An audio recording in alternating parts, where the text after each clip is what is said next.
Moteur! Allons-y! Moteur! Oh putain, moteur!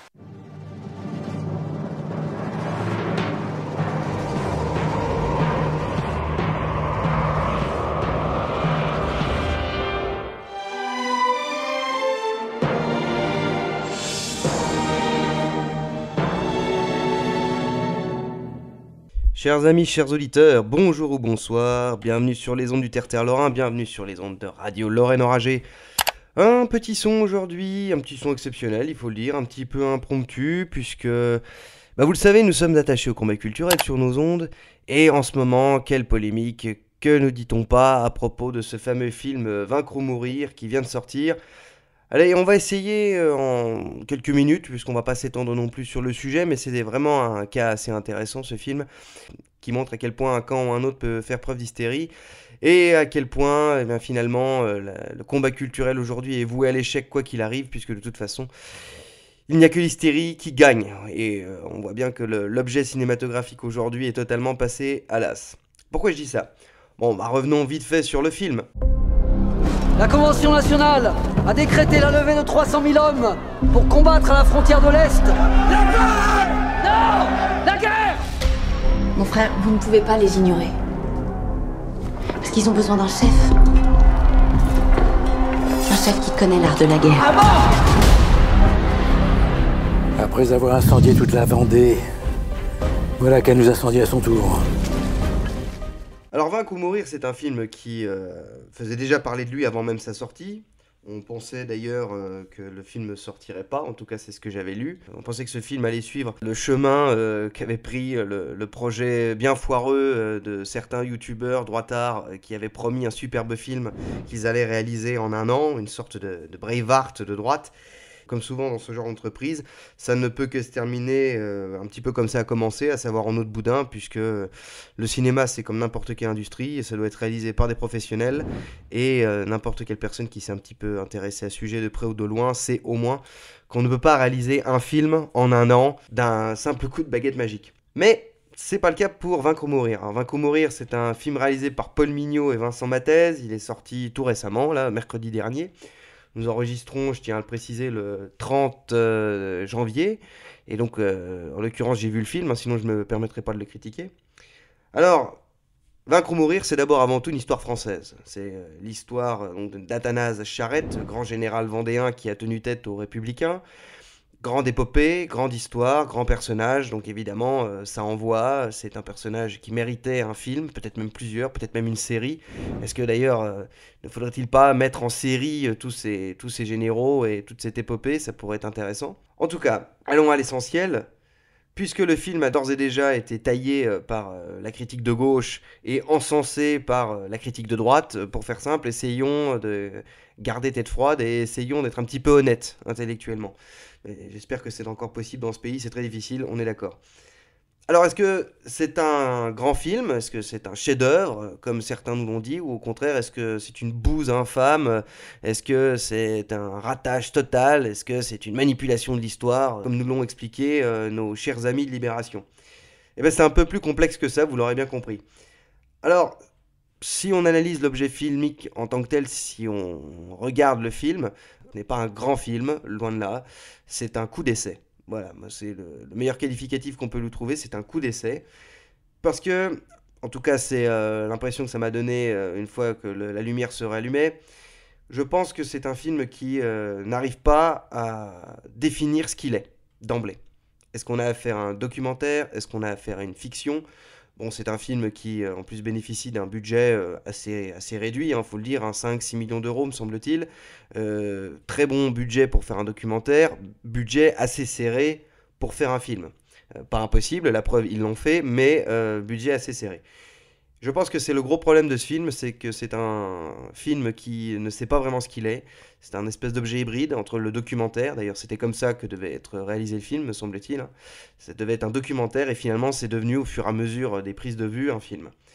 Et précisément, c'est là où ça pêche un petit peu, parce qu'il y a un gros problème de narration. Je ne dis pas un problème de scénario. Le scénario, finalement, on le connaît d'emblée. Il s'agit ni plus ni moins que l'histoire de Charette. Donc, le scénario est assez facile à établir. Il faut le travailler tout de même, mais c'est assez facile à établir. Non, il y a un problème de narration. Car on pourrait penser, à la fin du film, que finalement, les réalisateurs, ne sachant pas vraiment où ils allaient, ne sachant pas vraiment ce qu'ils allaient mettre dans le film, ce qu'ils allaient filmiquement raconter, on pourrait dire ça comme ça, et bien précisément à la fin on ne sait pas trop. Il y a aussi un caractère très clipesque dans le film, avec des interventions donc, de Charrette qui se retrouve tout seul et passe son épée dans l'eau, etc. Il y a un petit côté romanesque, voilà, ça apporte le côté romanesque au film. Alors c'est pourquoi pas, mais un, ça vient casser une narration qui est déjà assez bancale, et deux, cet aspect héroïque, cette façon d'héroïser un petit peu un héros qui de toute façon est héroïsé dès le début, c'est-à-dire qu'on sait que c'est le héros, on y va encore et encore et encore, et ben je pense que ça casse le film.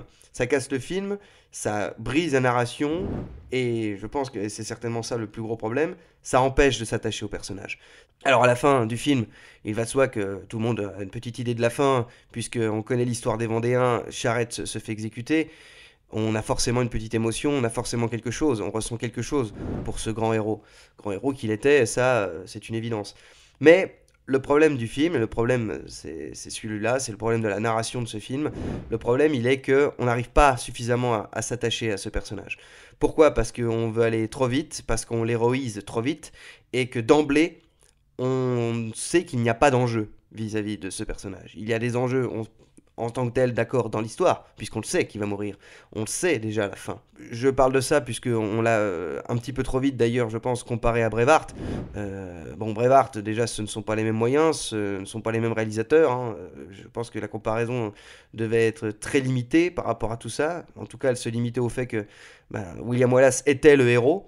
Mais précisément, et c'est en ça que je pense que la comparaison pêche un peu, c'est que en termes de film, dans le film Braveheart, on laisse le temps au spectateur de s'attacher à William Wallace, qui au début n'est absolument pas un héros, c'est ni plus ni moins qu'un brave petit paysan qui ne cherche d'ailleurs qu'à être paysan, et qui par la force des choses deviendra un grand héros. Charrette aussi, vous allez me dire. Oui, Charrette, on est venu le chercher, et on le voit dans le film. On vient le chercher, et les Vendéens, effectivement, les Chouans viennent le chercher en lui demandant « Deviens notre chef ». Donc lui aussi, il est un petit peu dépassé par la force des choses. Mais filmiquement, d'un point de vue narratif, il est d'ores et déjà montré dans le film comme le héros. Et c'est précisément, à mon avis, ça qui pêche, c'est qu'il n'y a pas suffisamment d'enjeux, on n'a pas le temps de s'attacher au personnage, et l'objectif premier du film, en tout cas c'est comme ça que certains en ont parlé, notamment à droite, tombe à l'eau, puisque précisément c'était le héros, et on n'a pas le temps de s'attacher à ce héros. C'est bien dommage. C'est bien dommage. Donc je vous l'ai dit, docu ou fiction, on sent que les réalisateurs n'ont pas vraiment su quel chemin prendre, alors ils ont sans doute coupé la poire un peu en deux. Il y a certaines scènes où on sent que les dialogues pêchent assez sérieusement, et qui rendent presque d'ailleurs la scène inutile, c'est un petit peu dommage. Et pour faire raccord à ce que je vous disais à l'instant, une narration omniprésente, dans le sens où le narrateur, qui est Charrette lui-même, intervient en permanence dans le film, ce qui peut se comprendre, puisque quelque part on guide le spectateur, mais malheureusement, et c'est là où est le problème, c'est que un bon film a besoin d'un narrateur certes, mais au début et à la fin. S'il intervient en permanence dans le film, une fois encore, il coupe la narration. Et donc ça coupe les jambes d'un film. C'est bien dommage. Est-ce que, une fois que ceci est dit, est-ce que ce film est une bouse ? Absolument pas. Est-ce que ce film est raté ? Absolument pas. Il a des ratés, il y a des problèmes, c'est sûr. Il y a des problèmes d'étalonnage aussi, on pourrait rentrer un petit peu dans le technique, c'est vrai. Il y a aussi certains acteurs qui malheureusement sont sous-exploités. On pense par exemple à des acteurs comme Olivier Barthélémy, voilà, qui est présent dans le film et qui a un tout petit rôle, qui a vraiment quelques lignes de dialogue. Pour ceux qui connaissent, c'est l'acteur, l'un des deux acteurs principaux avec Vincent Cassel de Notre jour viendra. Dommage de ne pas l'avoir exploité, dommage de ne pas avoir rendu son personnage un petit peu plus touffu. Il y a l'acteur Damien Jureau aussi, que certains peut-être connaissent, qui était très jeune mais qui apparaissait dans Monsieur Batignolles. Et il y a surtout, là je parle à titre personnel, mais il y a surtout un acteur qui est immense, qui est très bon, qui est très grand, qui s'appelle Francis Renaud, qui est l'un des acteurs fétiches d'Olivier Marchal, un autre réalisateur français, voilà, qui a du talent et qui mérite qu'on regarde ses films. Voilà, on dit que le cinéma français est à chier, oui, dans sa globalité, le cinéma français actuel est à chier, c'est vrai, mais il y a encore des très bons réalisateurs, Jean-François Richet et Olivier Marchal, Et on retrouve donc Francis Renaud, qui est un de ses acteurs fétiches, qui est l'un des chouans, qui a le crâne rasé pour ceux qui ont vu le film, et qui est l'un des plus enragés, un des plus énervés, et qui est très touchant, ce personnage très touchant, avec un regard très prenant comme ça. Voilà, quelques personnages, quelques acteurs qui malheureusement pour moi sont sous-exploités, qui ne sont pas assez mis en avant par le scénario, une fois encore, parce que la narration vient bloquer en fait les autres personnages pour ne laisser que dans un espèce de bel écrin l'acteur donc qui joue Athanas Charret, donc Hugo Becker, toute la place. Pourquoi pas, c'est un parti pris, pourquoi pas. Mais malheureusement, ça vient, comme je l'ai dit, couper un petit peu les jambes du film. Voilà, je m'en suis pas mal pris au film, mais cette critique est tout à fait honnête. Est-ce que, comme je disais, est-ce que c'est une infâme bouse? Est-ce que c'est un film raté? Non. C'est une belle tentative. Un film qu'il fallait faire. Est-ce que ça en fait un bon film? Non, je dois être honnête, c'est pas forcément un bon film. Est-ce que c'est un film raté? Non plus. Je pense que le meilleur qualificatif pour ce film, c'est que c'est une belle tentative. C'est une belle tentative, avec des budgets limités, avec en plus un soutien quasiment inexistant des instances du cinéma. On les connaît, on en a parlé souvent sur nos chaînes, et d'autres en parlent bien mieux que nous. Donc c'est pas la peine de rentrer dans le détail, vous savez de quoi on parle. À partir du moment où Puy du Fou Film, qui produit le film, a cacheté sur film, autrement dit, a mis le tampon sur ce film, il était évident que ce film allait être soutenu par personne. Donc, c'est un bel effort. Voilà, c'est un bel effort. C'est un film qui mérite d'être vu. C'est un bon divertissement. Ce n'est pas un chef-d'œuvre, nous sommes d'accord. Ce n'est pas un immense film, nous sommes d'accord. Ce n'est pas le Braveheart français, nous sommes d'accord. On en a parlé très récemment. Si vous voulez voir un film de la taille, de l'ambition de Braveheart, on ne le répétera jamais assez, c'est Bien Bien Fou de Schendorfer. Regardez ce film. Autre chose qu'il faudrait dire à propos de ce film, c'est que on a essayé d'être honnête ici. Je tiens à m'adresser à tous les enfoirés et les malhonnêtes qui ont osé taper sur ce film, non pas pour l'objet filmique en tant que tel. Oui, on l'a dit, il y a des erreurs. Oui, on l'a dit, il y a des ratés. Oui, on le dit, c'est absolument pas un film parfait. C'est une évidence. Mais comme nous l'ont rappelé, en fait, je prends Libération, puisque ce sont eux qui ont fait le plus parler d'eux quant à la critique de ce film. Je note quand même la malhonnêteté intellectuelle crasse de tous ces gens-là, qui, sous prétexte que le film était produit par Puy du Fou Film, était forcément un mauvais film. Non, dans ces cas-là, on pourrait aussi suggérer que dès lors où Quentin Tarantino fait un film, c'est forcément un mauvais film. C'est assez mon avis, d'ailleurs. Mais pour autant, non. Quentin Tarantino a fait des bons films. Donc c'est un petit peu facile, et surtout, c'est d'une malhonnêteté intellectuelle évidente. Et puis surtout, moi ce que je trouve le plus risible dans tout ça, et je vais vous lire juste le chapeau d'un des articles de Libération à propos du film, Vaincre ou mourir, l'histoire comme champ de bataille culturel pour les réacs. La sortie mercredi du premier film produit par le Puy du Fou, mettant en scène les bons royalistes contre les méchants républicains pendant la guerre de Vendée, est un exemple supplémentaire de l'offensive conservatrice en cours, qui utilise le soft power pour diffuser des idées sans en avoir l'air. Et ce qui est très drôle, de la part de Libération, qui je rappelle est un journal maoïste, fondé dans les années 70, fait ça depuis à peu près 50 ans maintenant. Et c'est quand même toujours très drôle de voir que dès lors où des gens qui ne partagent pas leurs idées s'évertuent, s'efforcent avec des réussites, avec des échecs, oui, mais s'évertuent ou s'efforcent, finalement, oui, de faire la même chose que vous, là, ils n'ont pas le droit. Et là, c'est forcément mauvais. Donc, une fois encore, ces sous-merdes de Libération et autres ne méritent que le mépris et ne méritent que le crachat, puisqu'intellectuellement, ils ne sont absolument pas respectables, puisqu'ils tombent eux-mêmes dans le panneau de leur marxisme culturel, en nous expliquant que ce qu'ils font eux depuis des années est mal et mauvais, précisément parce que ce ne sont pas eux qui le font. Voilà, c'est toujours assez drôle, assez risible. Ça s'appelle un malhonnête intellectuel, hein. Voilà, ni plus ni moins. Donnez-leur tous les noms d'oiseaux que vous voulez, mais c'est quand même tout à fait ça. Alors pour revenir au film, effectivement, les droitards se sont un petit peu emballés, je pense qu'il faut se calmer, il faut prendre un petit peu de recul. Le combat culturel doit être quelque chose de fin, de subtil. Et pour ça, je pense que ce n'est pas nécessaire non plus de sauter sur la moindre possibilité, la moindre offre culturelle sous prétexte qu'elle n'est pas de l'autre camp pour considérer que c'est formidable. Non, ce film n'est pas un chef-d'œuvre, je le répète. Ce film est plus proche du film raté que du film réussi. Mais à mon sens, ce n'est pas forcément un film raté. C'est un objet hybride, c'est un objet qui mériterait d'être amélioré. Et en résumé, je pense que Vaincre ou mourir doit être le premier d'une longue liste. si le Puy du Fou film arrive à financer d'autres films, si d'autres acteurs, si d'autres maisons de production, d'autres distributeurs, enfin toute la chaîne du cinéma, en tout cas se motive pour faire d'autres films avec ce genre de sujet, en voyant ce qui a marché, en voyant ce qui n'a pas marché, en améliorant ce qui peut être amélioré, je pense que c'est une œuvre salutaire.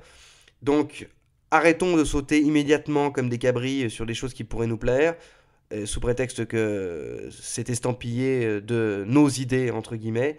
Je pense que ça serait plutôt intelligent de se dire que ce n'est pas un mauvais film, compte tenu de la masse critique de films français qui sort depuis maintenant plus de 15 ans. Ce n'est pas un mauvais film. Je dirais par exemple à Libération, qui nous explique qu'il y a les bons royalistes contre les méchants républicains, qu'ils voient certains films qui parlent de la Seconde Guerre mondiale, qu'ils voient certains films qui parlent d'histoire en général, faits par tous leurs petits copains, et ils verront que ce côté binaire est plus que présent dans les films que là ils défendent bec et ongle. Donc une fois encore, un petit peu d'honnêteté intellectuelle, autant de la part de ceux qui critiquent, même si ça sera difficile, et c'est une évidence, jamais ils n'y arriveront, tout simplement parce que ce sont des abrutis, et de l'autre, un petit peu plus de subtilité, un petit peu plus de recul, un petit peu plus de finesse de la part de spectateurs potentiels de films comme Vaincre ou mourir. Ne sautez pas dessus immédiatement en expliquant que c'est un chef-d'œuvre. Commencez par aller le voir. Réjouissez-vous que ce genre de film existe. Ensuite, faites tout pour que ce genre de film ait des suites, pour que ces suites soient meilleures, soient plus intéressantes, soient mieux réussies, soient peut-être mieux jouées. Et là, je pense que le combat culturel sera certainement plus intelligent. Mais une fois encore, c'est le credo de notre radio, l'intelligence, donner la parole aux gens intelligents, éviter l'hystérie, éviter surtout les étiquettes à la con. Il n'y a rien de plus imbécile qu'un ahuri qui se croit intelligent en pensant de façon hémiplégique. Donc allez voir Vaincre ou mourir, faites-vous votre propre idée. Radio Lorraine Enragée vous le conseille. On le répète, ce n'est pas un chef-d'œuvre, loin de là. Ce n'est pas un film raté non plus, c'est un bon divertissement avec un beau sujet. Allez-y. Et le message que vous devez retenir, c'est croisons les doigts. Espérons que Puy du Fou Film et d'autres même maisons de production porteront un petit peu leur coronesse et iront produire d'autres films de ce genre. Petit moteur improvisé, notre petite émission de cinéma, donc cette petite critique, j'espère qu'elle vous aura plu. Mettez le pouce, mettez le commentaire, partagez, puisqu'après tout, nous aussi, nous avons besoin de vous. N'oubliez pas, nous avons une campagne Ulule qui n'attend que vous, si vous n'avez pas encore donné. La vie commence toujours demain, et au les cœurs. Libé, c'est normal, vous savez, un journal qui, depuis le départ de Laurent Geoffrin, perd des abonnés. Arrêtez de dire ça, ils sont très bien aujourd'hui aussi. Ouais, bah, ils sont certainement très bien, mais comme vous savez, c'est un journal qui a quelques milliers d'abonnés. Oui. Et donc, c'est normal de s'accrocher à un succès, c'est une bonne stratégie, qui est le succès du Puy du Fou, pour essayer de vendre du papier. D'ailleurs, je sais qu'ils ont beaucoup bien vendu hier, donc c'est une excellente stratégie. Bon, alors là, il y a une question de fond. Mais vous êtes mais pourquoi vous êtes réactionnaire? Mais pourquoi le film est réactionnaire? Alors, je sais pas d'où vient ce mot. Expliquez-moi. Alors, le conflit en Vendée mettait aux prises des royalistes d'un côté, essentiellement des royalistes, et des républicains de l'autre. Donc si vous prenez... Alors je sais pas, j'ai pas vu le film, je peux pas en juger. Si vous prenez le parti tel que vous le présentez, c'est plutôt à la gloire de Charette, si j'ai bien compris. C'est évidemment le point de vue de Charette. C'était un chef vendéen, chef royaliste. Mais attendez, les gens qui écrivent cet article... Et donc, il est assez logique que si on est républicain, on se dise, bon, ben, pourquoi faire l'apologie d'un monarchiste? Pardon, mais d'un monarchiste. Question. Excusez-moi, mais Dominique jamais répond. Oui, il était monarchiste. Laurent, la question n'est pas tout à fait là. La question n'est pas tout à fait là. Oui. Moi, je l'ai lu très attentivement, ce numéro quasi spécial de Libération sur la guerre de Vendée et sur le film. Il est truffé d'inexactitudes et de mensonges. La leçon, d'ailleurs, que j'en ai tirée, c'est qu'il est plus facile et plus fréquent de dénoncer les génocides commis par les autres que ceux dont on se sent plus ou moins responsable. Et Libération nie la volonté de génocide. Il ignore, par exemple, la lettre de Westermann, général commandant les forces républicaines. Ben, vous savez, mais les gens ne le savent pas, donc permettez-moi. Il ignore la lettre de Westermann à la Convention, disant « Je n'ai pas un prisonnier à me reprocher ». Tous, hommes, femmes et enfants, sont passés sous les sabots de nos chevaux. Il ignore les colonnes infernales, il ignore le fait que des généraux républicains, ou se disant républicains, c'est une république un peu extrémiste, font des rapports à la Convention les uns après les autres en disant « J'ai ratissé les villages, j'ai ratissé les routes, hommes, femmes et enfants Rien n'y a échappé. Personne ne nie ce qui s'est passé en Vendée. Attendez, permettez. Même les historiens les moins sérieux. Et cerise sur le gâteau, comme on dit, il y a 2 lignes de Libération qui sont un peu fortes de café. Il dit, en tout cas, contrairement à ce que dit le film, il n'y a aucune assimilation possible entre Oradour-sur-Glane, massacre perpétré par les Waffen-SS en 1944, et le massacre des Luxouvre-Boulogne, 28 février 1794. Il y a un petit point commun, c'est de rassembler toute la population d'un village dans une église, d'y mettre le feu et qu'il n'y ait pas un rescapé.